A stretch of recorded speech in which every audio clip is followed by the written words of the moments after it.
Hey YouTube, Colorado Hunter Hiker here. This is the final video for the Monday Essential Gear and Tips video series I've been doing. As you know, or for those of you who are new, I've been doing a mini-series on small and essential tip and gear for hunting, hiking, and backpacking. So this week's final essential tips and gear is about first aid kits. First, I want to talk just a little bit about first aid kits in general, and then I'll kind of go through some pointers I have. But my overall one thing, if you don't remember anything that I talk about in this video, please take away this. Don't let an emergency be the first time you open your first aid kit. I can't tell you the number of times I've been in the backcountry with someone and I've looked at their medical kit and it still had the zip tie on it that holds everything closed from the store. They might have taken the packaging off the outside of the kit, but it was still, for all intents and purposes, secured. Not only does this mean they've never actually opened that kit and seen what's inside, but they have to waste time opening that zip tie before they can even get inside the kit for the first time. It also means that once they've actually opened it, they have no idea what's in there, and they certainly don't know where it is. They may have read what's included in the kit on the packaging, but they don't know what for sure is in there, and they don't know where it is. And searching for these items within the kit, frankly, it wastes valuable time. So, open your kit and be overly familiar with it. Second, custom tailor your first aid kit. And what I mean by that is, if you have bad feet or you constantly have sore feet, add leukotape and moleskin and extra bandages that stick to your feet. If you have bad knees or chronic pain, add fish oil and Advil to your kit. If you have allergies, make sure you put your allergy pills in there. Don't take generic allergy pills if you don't know what they're going to do, because in the backcountry is not the best place to figure out that some pill messes with you more than what you take every day. Put what you take every day, or when you need to, in your kit. If you're like me and you hunt with people who tend to get hurt, add a SAM splint. I'll put a link in the description and we'll talk about that a little bit more. But tailor your kit to what you need. Don't carry, and that means don't carry what you don't need. For me, this is a medical kit, survival manual. I don't need one of those. They're in almost every kit, but that to me isn't helpful. It might help make a fire, but the manual isn't going to get opened. So take out the things you don't need, and make sure that you add the things you do need. I'm not going to go through everything that's in my kit, but I'm going to talk to you just about a few highlights and things that you might want to add to your kit, or things that might be in there and what they do. So first off, I try to buy Tylenol and Advil in these little pills, pill pockets like this. I have to take baby aspirin every day, so I have baby aspirin that I've labeled, and I therefore take Tylenol, so T for Tylenol. I carry Advil, but I make sure that I label these. These will hold usually more than a couple days, probably 4 or 5 days worth, even if you're taking 2 pills a day or something like that. But again, good solid storage for pills that you may need. Go through, add what you need, take out what you don't. Well, I'll come back to those. I always put a little bit of extra toilet paper in my kit. That can be an emergency, and fire starter, bathroom needs, whatever, but I always stick some of that in there so that if I'm running low, I know, oh, hey, emergency, I got some. I always get asked, do you carry sutures, stitches? And I used to carry it a lot. I've had medical training to use it, so I do carry them. I don't carry them much anymore, because if I actually need to stitch something, I've had really good luck with liquid stitches. But before that, honestly, just use some super glue. There's enough alcohol in here that will pretty much kill anything you get. in there while you're trying to close it, as long as you've first sterilized the area and made sure it's clear. And I use that in conjunction with these Steri strips. I'm sure you guys have seen these, but and you can buy these online. They're really thin, really lightweight, good for closing wounds and like things like that. Stitches, some of the problems with that is A, most people don't know how to use them, and the backcountry is not the best place to learn.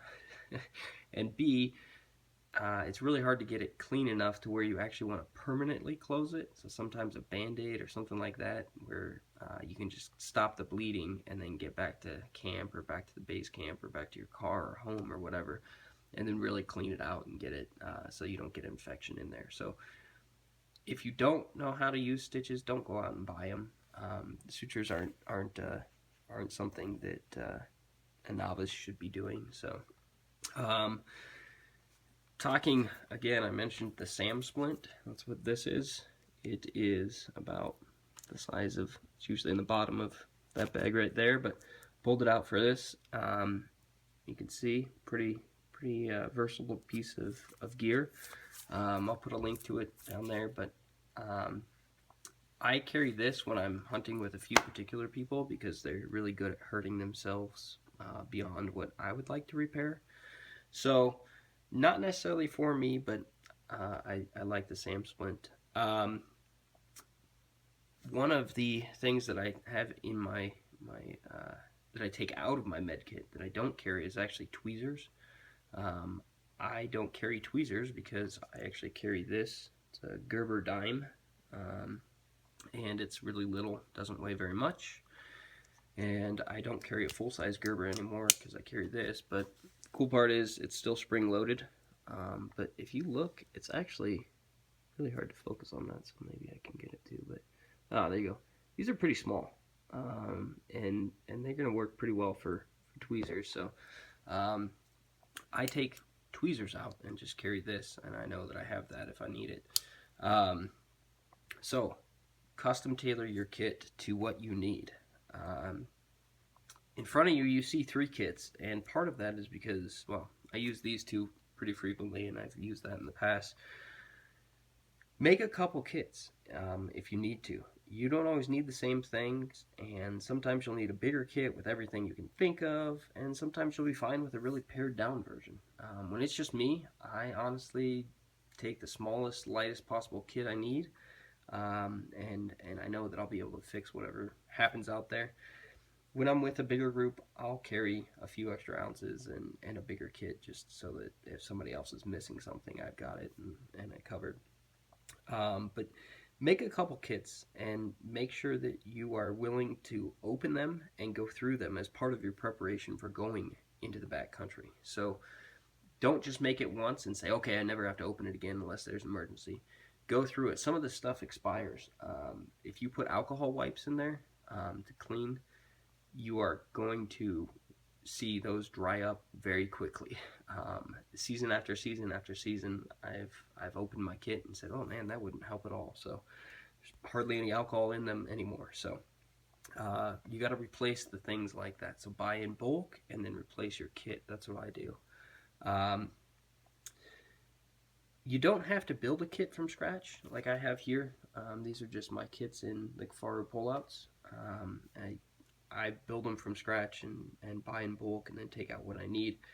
But you can really purchase a kit and just become familiar with it and go through and customize it, and don't be afraid of buying a kit as long as you are willing to go through and customize it. Take out what you don't need. So for instance, this is one of those comical things, but it says 4 people for 5 days. Well, I think that's probably true if you get hurt every day, but you could probably be out there 20 days if you don't get hurt very often. So, or this could last a lifetime. So, REI has a little odd way of doing that sometimes with their 4 people, 5-day kit. But what's in here, and when I talk about multiple kits, is they say this is just a day hiking kit. Well, that's great, but I don't know what's in here. And if this is the first time I'm opening this, I mean, you can see we haven't used this kit very much, but you know, if this is the first time I'm opening this, for instance, take out what you don't need, or put in what you do need, this is empty. There's nothing in it. So you can put your Advil and things like that in there, but you got to open it at home and fill it up. Make sure that you go through your kit and take out what you don't need and put in what you do. You know, back here's the manual, things like that you can get rid of. They have good big gauze patches and things like that. So not a horrible kit. Do you need everything in there? Possibly. Do you need to go through and look? Definitely. So any way and any kit you get, just make sure that you're willing to go through it and customize it. Make it yours. Make sure you know where things are. Open it up. If you know all the bandages are in here, go there. Don't open it up for the first time in the backcountry and try to find where things are. If you're looking for advice on where to start, this REI kit's fine. It's like 36 bucks. It's not too bad. You're gonna need to add a few things. There's not really any quick clot, which is a really good agent. I can't find mine right now, but I'm a big fan of that. So I'll put a link in the description to that too. But these medical kits, they're made by a company called Adventure Medical Kit, and they make, obviously, here's just an Amazon screenshot. They make a larger kit like this, which is 30 bucks, so not too expensive. And they actually make these smaller kits that come in. These are in a Ziploc dry bag that keeps everything in there watertight. They make them. This is the 0.5, but they make a smaller version even of this in the 0.3, 0.5, 0.7, 0.9 ultralight kits. Honestly, go through. It's probably big enough to make a kit with. Just make sure that it has enough in there and that you're not expecting that something's in there and then you get out there and have an issue and you can't find something. So one of the funny things that I saw going through this, and I don't have one of these kits, but I oftentimes spend time with my dog in the outdoor. They actually have a medical kit for your working dog. So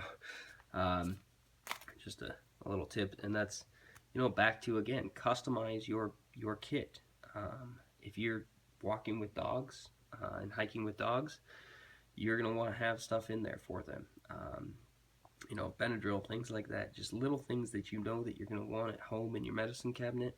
Put them in here, comfort-wise. Pepto-Bismol, that's a huge one that people don't have in there.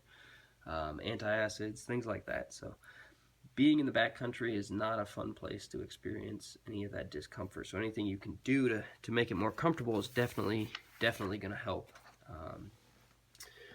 So that's it for me and for this 13-week series on essential and small gear and tips for hunting, hiking, and backpacking. I will put a link to all of this stuff in the description, to the med kits I've suggested, the far pullouts that I've talked about and are absolutely awesome for making things like med kits and kill kits and things like that. So I'll put all kinds of links in the description, so scroll through there if you're looking for stuff.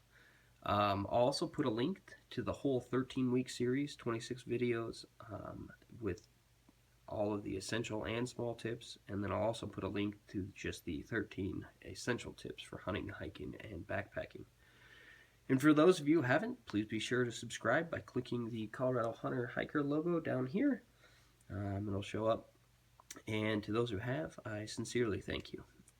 Also, be sure to follow us on Instagram and Facebook under the handle Colorado Hunter Hiker, all one word. If you've got any questions or comments, feel free to leave them below or shoot me an email directly at coloradohunterhiker@gmail.com, and I'll get back with you. Thanks, guys and gals. Have a great day.